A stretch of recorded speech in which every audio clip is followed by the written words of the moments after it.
وہ جو حامدی صاحب ہے نا وہ یہی بول رہے ہیں صاحب جو کہ ہے اللہ نے بڑا کچھ کر دیا ہے۔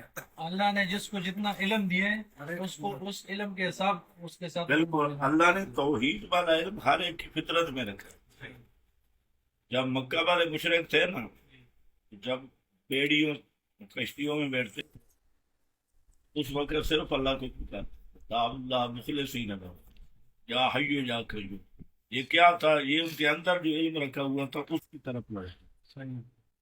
اور حدیث میں ہے اور قرآن میں بھی ہے، یہ فطرت اللہ التی فطرت اللہ التی فطر الناس علیہ۔ اور حدیث میں کلو مولود یولد علی فطرت الاسلام، تو ہر انسان کی فطرت میں اللہ نے توحید رکھی۔ اب اگر وہ غدار ہے، مشرک اپنی فطرت کا بھی غدار ہو، اس لیے شرک نادانستہ کرے تب بھی جانمی ہے، شرک دانستہ کرے تب بھی جانمی۔ حدیث کے ماننے کا قرآن میں کوئی آیت ہے کہ حدیث کو مانو؟ ابھی جو شروع میں نے ساری ایسی پڑھی ہوں۔ وہ تو اور طرف گفتگو جا رہی تھی۔ نہیں، دیکھو قرآن کا جو بیان ہے، قرآن پاک میں نبی کریم علیہ السلام پہ دو چیزیں نازل ہوئی، ایک قرآن اور دوسرا سنت۔ جی اور اللہ تعالیٰ نے کیا فرمایا؟ قل ان کنتم تحبون اللہ فاتبعونی، فاتبعونی مطلق ہے، میری اتباع کرو، چاہے قرآن بیان کروں یا سنت، جی دونوں کو شامل۔ اطیعوا اللہ و اطیعوا الرسول، جی کیا ہے؟ اللہ کی اطاعت کرو اور رسول کی اطاعت۔ رسول کی اطاعت کیا ہے؟ رسول کی اطاعت تو مطلب اللہ کی اطاعت ہو گئی۔ اطیع اللہ پھر اللہ کی ذکر کی۔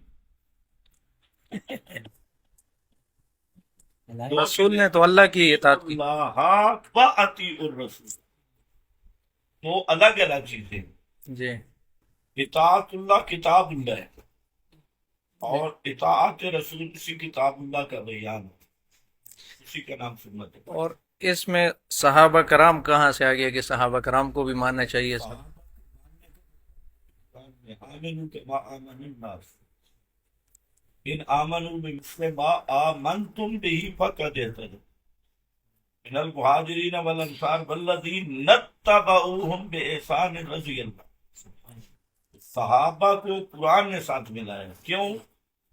کہ کتاب اللہ اور سنت کا جو عملی نمونہ ہے، پریکٹیکل اسوہ حسنہ ہے اور فہم، وہ صحابہ ہیں۔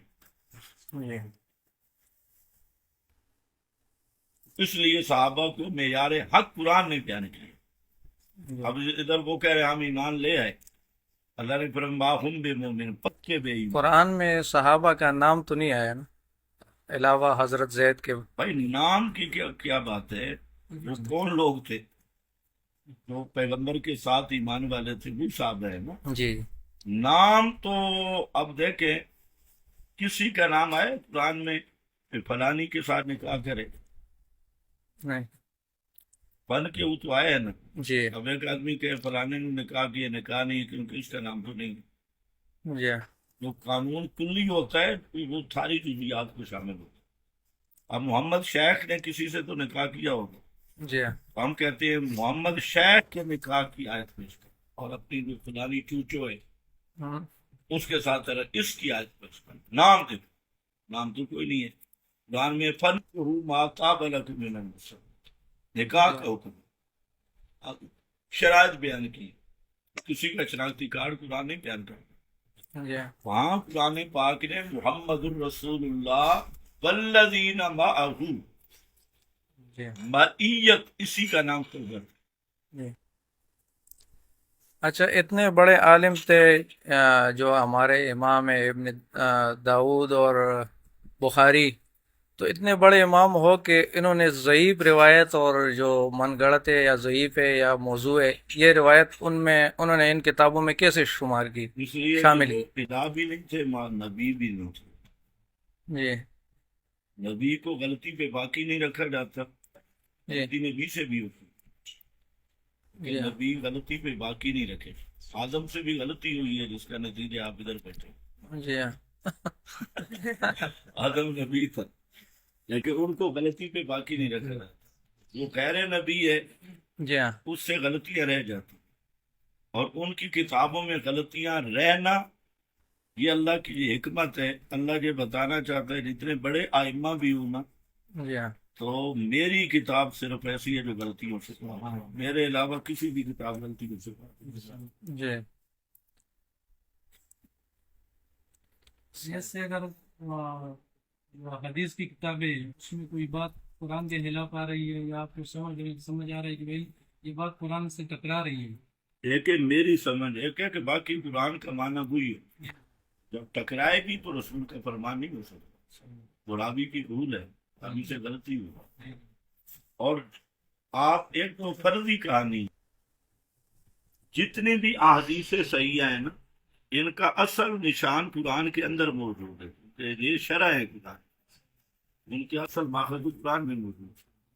اور جو قرآن سے ٹکرا رہی ہے تو خود صاحب حدیث کو اللہ نے فرمایا اتبع ماجوبہ، آپ قرآن کے تابع ہیں۔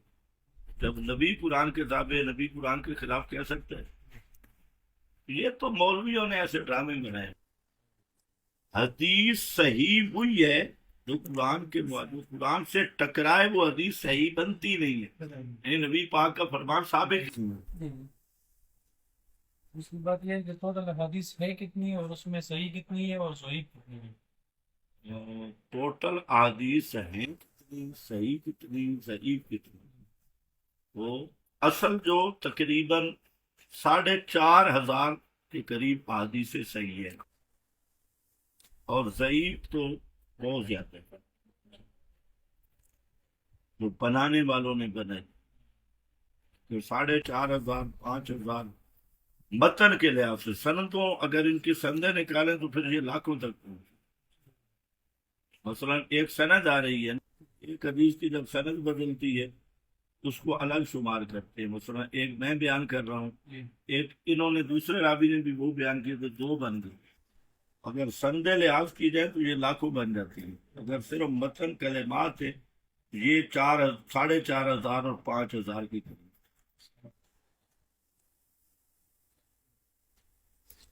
اللہ کا قرآن کہتا ہے کہ فرقوں میں نہ پڑو، اور حدیث میں جو یہ آیا ہے کہ 73 فرقے بنیں گے، 72 جہنمی، ایک جو ہوتا ہے جماعت جنت میں جائے گی، تو یہ فرقہ نہیں ہوا، پھر 73 بنیں گے۔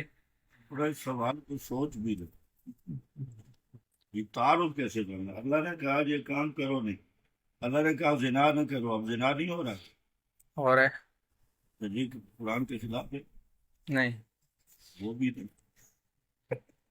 کیسے نہیں ہے؟ وہ 73 یہ فرقے کیسے جو بن گئے ہیں۔ بھائی اللہ نے فرمایا زنا نہ کرو، زنا تو ہو رہا ہے۔ اللہ نے فرمایا چوری نہ کرو، چوری تو ہو رہی ہے۔ جی منع کرنا اور ہوتا ہے، کسی چیز کا حکم بات سمجھ گیا نا؟ جی اللہ نے فرمایا نا کہ زنا کے قریب نہ جاؤ، جی ہاں، آج زنا نہیں ہو رہا، اور ہے پھر یہ کیسے اللہ نے فرمایا؟ اس کے خلاف ہو رہا ہے۔ اللہ نے فرمایا چوری نہ کرو، چوریاں ہو رہی۔ اللہ نے فرمایا ڈاکر نہ شراب نہ کرو، جوا نہ کرو، گناہ اللہ کہتے ہیں کہ گناہ کرو، نہیں ہو رہے۔ جی تو نبی کریم علیہ السلام نے فرقوں کے وجود کی خبر دی ہے، آپ نے یہ نہیں فرمایا فرقے بنا دو۔ جی اللہ نے فرقہ واریت سے منع کیا، جی اور یہ منع شرعی ہے، جی شرعی منع کے خلاف ہو سکتے ہیں۔ اللہ نے فرمایا نماز پڑھو، بہت سارے نہیں پڑھتے، اللہ نے فرمایا روزے رکھو۔ جی اس لیے ادھر ایک حدیث ہے، اس میں علماء کا آپس میں اختلاف ہے، جس طرح امام بخاری اور امام ایک سنت بولتے وہ استاد اور شاگرد تھے، لیکن انہوں نے ایک دوسرے کے حدیث رد کی ہے۔